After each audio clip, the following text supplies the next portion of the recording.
Result? On Thursday, many of her staunchest critics, Ryan Pelosi, ended up casting votes for Nancy Pelosi. Counting votes is in her blood. She was born the daughter of a congressman, later the longtime mayor of Baltimore, Tom D'Alessandro. She was the youngest of 7 and the only girl. Married at 23, she had 5 children.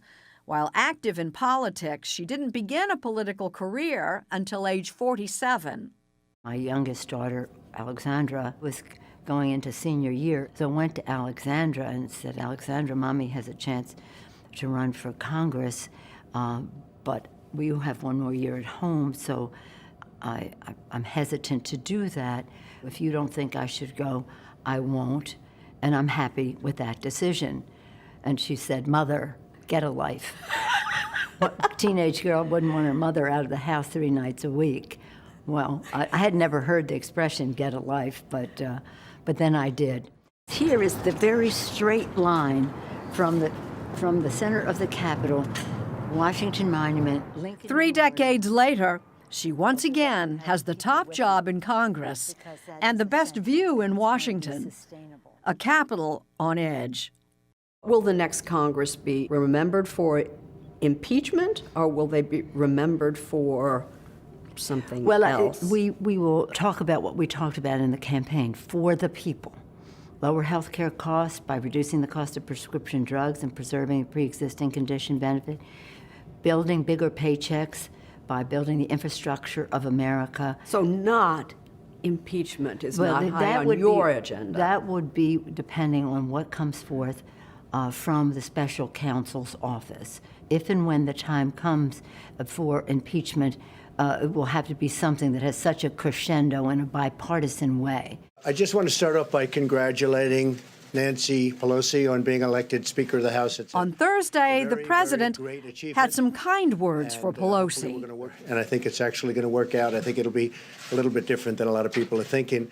President Trump hasn't given you a nickname that I know of. That I know of, no. And to me, it means one of 2 things. Either he doesn't regard you that seriously that you need a gotta cut her down nickname, or that he has some respect for you. Well, in either case, it doesn't matter to me. What matters to me is that he recognized that the Congress of the United States is the first branch of government, that we're a co-equal branch of government, and that we are in this, represent the people.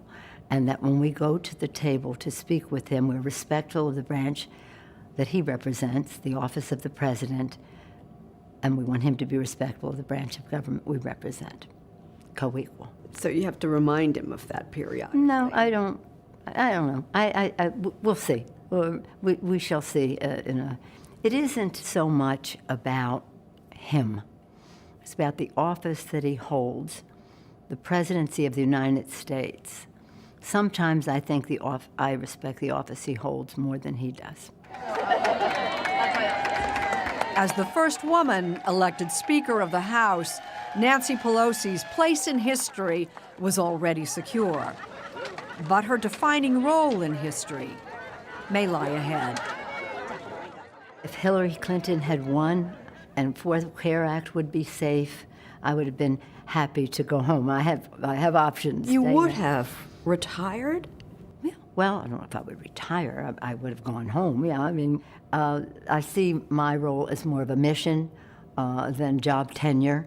And when the mission is accomplished, then I can have that satisfaction that when I was needed to get the job done, I was there to do it.